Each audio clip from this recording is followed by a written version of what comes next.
E a Assembleia Legislativa aqui do Paraná aprovou ontem o decreto que determina Cascavel como estado de calamidade pública por conta da pandemia do novo coronavírus. A medida, ela possibilita a ampliação de gastos para combater os efeitos do vírus. Cascavel foi a primeira cidade do Paraná a fazer esse decreto. Cascavel está assim, quase vazia por conta da pandemia do coronavírus. Por isso, tem esse ar de tranquilidade. Nem parece que a cidade decretou estado de calamidade pública. O decreto de número 03 de 2020 foi votado nesta quarta na Assembleia Legislativa do Paraná e foi aprovado por unanimidade. O relator da proposta foi o deputado estadual Márcio Pacheco. Olá, meus cumprimentos a vocês, todos que nos acompanham pela grande audiência do Jornal Tarobá. Eu, como vice-presidente da CCJ, tive a oportunidade de ser o relator dessa matéria na Comissão de Constituição e Justiça. O meu parecer foi favorável, não só o parecer, mas também o voto, o pedido de voto para que todos os deputados aprovassem o decreto, porque em torno de toda a matéria, todo o projeto, sempre há a oportunidade do debate político em torno de qualquer matéria. Mas eu entendo que esse não é momento de politizarmos o debate.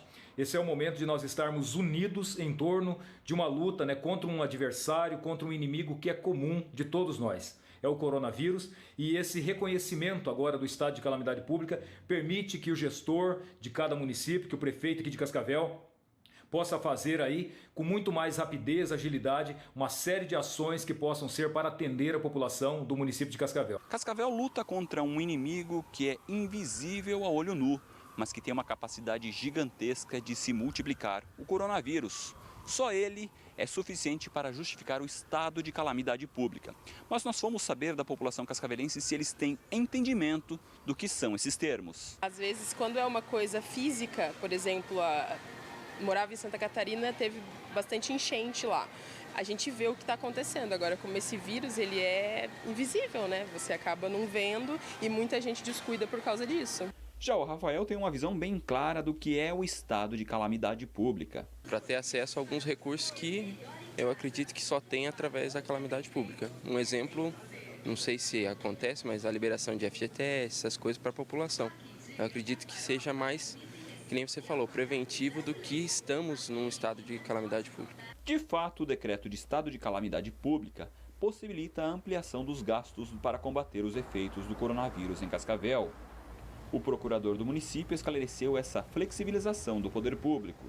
Apesar do nome ser um nome um pouco pesado, que assusta as pessoas, a calamidade pública é um termo técnico que é usado dentro da lei de responsabilidade fiscal, que possibilita ao gestor alguns ajustes ou alguma suspensão de algumas medidas previstas nessa lei de responsabilidade fiscal. Por exemplo, a suspensão de alguns pagamentos de gastos, previstos nessa lei de responsabilidade fiscal quando se atinge um limite. Então, você tem que tomar algumas medidas de contenção dessas despesas que, através desse estado de calamidade pública, elas ficam suspensas. Quer dizer, pode continuar gastando desde que você faça isso justificadamente. O procurador acrescenta que o estado de calamidade pública permite a abertura de mais crédito para o município. E, principalmente, também, dentro da lei de contabilidade pública, você consegue a abertura de alguns créditos adicionais que não têm previsão orçamentária, são chamados créditos extraordinários. Possibilita, então, esse remanejamento e a utilização desses valores agora, nesse estado de calamidade, em razão dessa epidemia, que é um estado excepcional, extraordinário, para você aplicar esses recursos na saúde e na assistência social, que é aquilo que realmente dependerá do maior investimento público. Na visão de Cícero, o estado de calamidade pública deveria se estender também para a epidemia de dengue em Cascavel. A dengue também. A dengue está sendo muito mais perigoso do que o próprio coronavírus. Cascavel foi a primeira cidade paranaense a fazer o decreto de estado de calamidade pública. Ele foi encaminhado para a LEP ainda na quinta-feira da semana passada. A tendência é que outros municípios adotem essa mesma medida. Cascavel foi a primeira no estado a conseguir obter esse decreto. Se faz através da Assembleia Legislativa e não da Câmara de Vereadores, apesar de ser um município, porque isso está previsto na Lei de Responsabilidade Fiscal. E, inclusive, outros municípios do estado entraram em contato com a Procuradoria para nos perguntar qual seria o procedimento a ser adotado. E nós mandamos não só o procedimento, como a minuta desse decreto, para que outros municípios também possam adotar e resolver os seus problemas de uma maneira mais prática e menos burocrática.